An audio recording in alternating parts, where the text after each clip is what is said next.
All right, real quick on this problem, there's a small typo. This should be x squared minus 1. Okay, x squared minus 1 with a dx in there. Okay, x squared minus 1 dx. Here's the problem. If we try and do the whole separation of things down into partial fraction decomposition, the degree on the top is larger than the degree on the bottom, so it won't work. And, you know, unfortunately, that could give some of you a little bit of stress. But we can also clean this up a little bit so that it is easier to integrate, and we can do the partial fraction decomposition. And what we're going to do is a little division of polynomials. So here we go. Polynomial division. And remember, when you divide polynomials, you need to keep all your order together. So like I'm missing x cubed, x squared, and x. So I've got 3x to the fourth, and then plus 0x cubed, plus 0x squared, plus 0x, plus 1. All right, so do long division. And it's the same way that you did long division when you were in 4th grade. It's no different. What times x squared will give me 3x to the fourth? And the answer to that question is 3x squared. So we're going to put 3x squared right here. We're going to do our multiplication.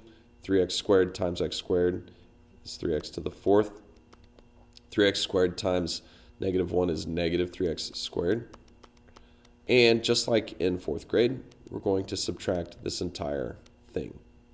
Okay? So when you subtract this entire thing, this guy right here becomes 0. This guy right here becomes 3x squared. Why? Because it's a negative times a negative. Okay? And then bring down your 1. And you ask yourself your next question.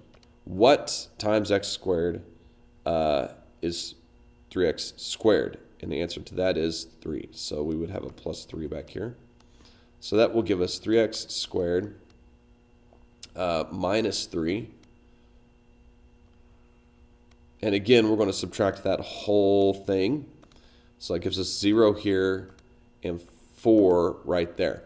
Now, what are we working with? We're working with 3x squared plus 3 plus 4 over x squared minus 1.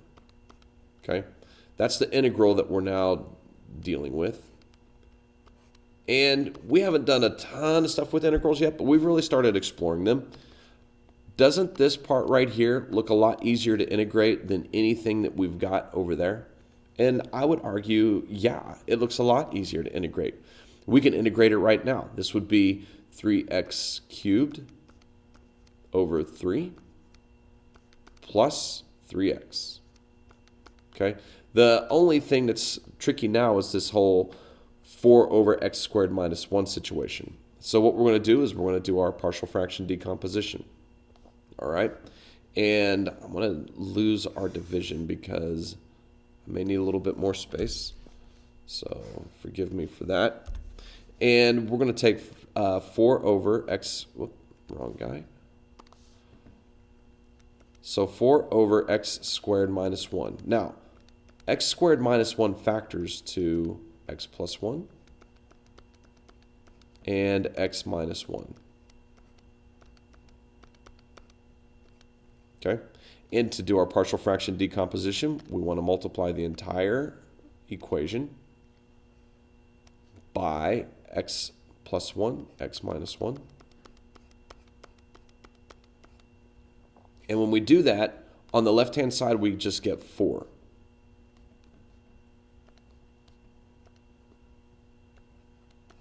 On the right-hand side, x plus 1 cancels out. So I have a times x minus 1.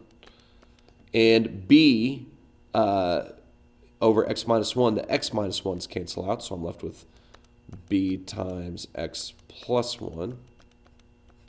All right? And we can solve this guy out. Remember, we can pick our x here. A and b are truly the variables. And if x is everywhere, I get to pick that. And if I get to pick the x, I want to pick it in such a way that I can get a 0 right here. So that would mean that x would be 1.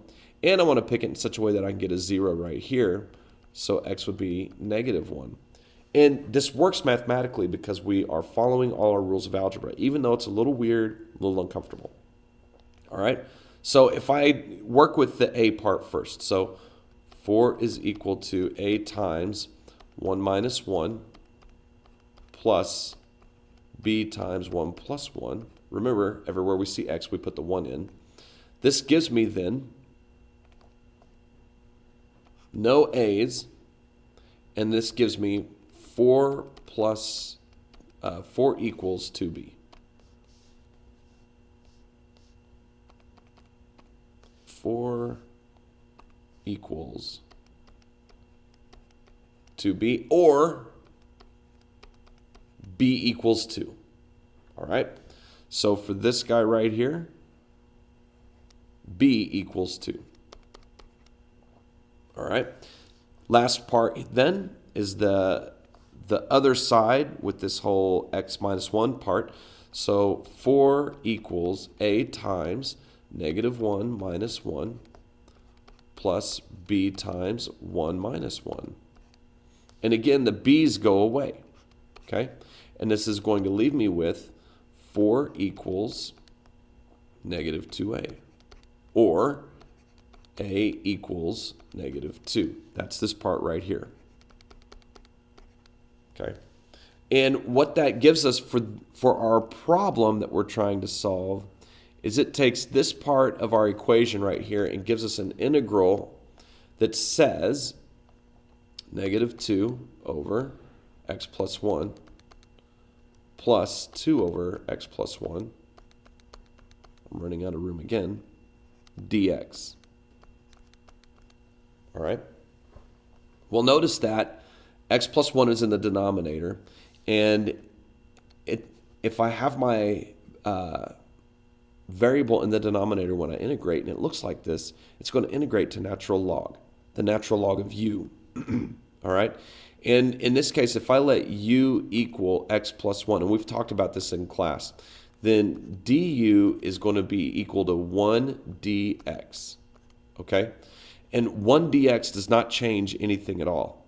And so what happens is when I integrate negative 2 over x plus 1, because there's a 1 in front of x and nothing else, then it just simply integrates to negative 2 times the natural log of whatever's in the denominator, in this case, x plus 1. All right? Same thing on the back side here. We're going to have plus, and then when we integrate this, there's nothing in front of the x. So when we integrate that natural log, this natural log, we just get 2 times the natural log of x plus 1. And I know that there's probably a lot of questions about that. You'll see it as you start to work through some of these problems. Anytime that leading number, the leading coefficient in front of x is just a 1, it integrates very easily into natural log. And all of a sudden now, this complicated piece, it now looks like this. And this isn't so bad here. So what I end up with is the 3's cancel. I have x cubed plus 3x minus 2 times the natural log of x plus 1 plus 2 times the natural log of x plus 1. And we can actually clean this up just a little bit more because some of the properties that we can borrow from our logarithms say that if I have 2 logarithms and I subtract them, in this case, if you'll notice, I have negative 2 natural log plus 2 natural log. That would be division. All right? So what I'm going to end up with then is x cubed plus 3x. And the one that I'm dividing is this guy right here because he's negative. All right? So it would be plus 2 times the natural log of x plus 1 over, one of these should be minus 1s. Gee whiz, where did I lose that minus sign at? Right here. Bx minus 1. Man, I'm sorry about that. That could sure get confusing.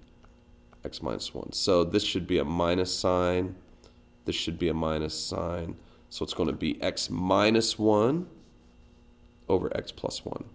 And if you are not super comfortable with your logarithms, maybe we'll do a mini lesson in class and just brush up on those. Or if you have a question, you can tweet and ask, and I can find a lesson for you, or you can come see me and get some help. But there's how it ends right there. And by the way, since we're dealing with natural logs, we're going to talk about absolute values, because you can only work absolute value problems with natural log, because you cannot take a natural log of a negative number. All right, so this is kind of a long problem.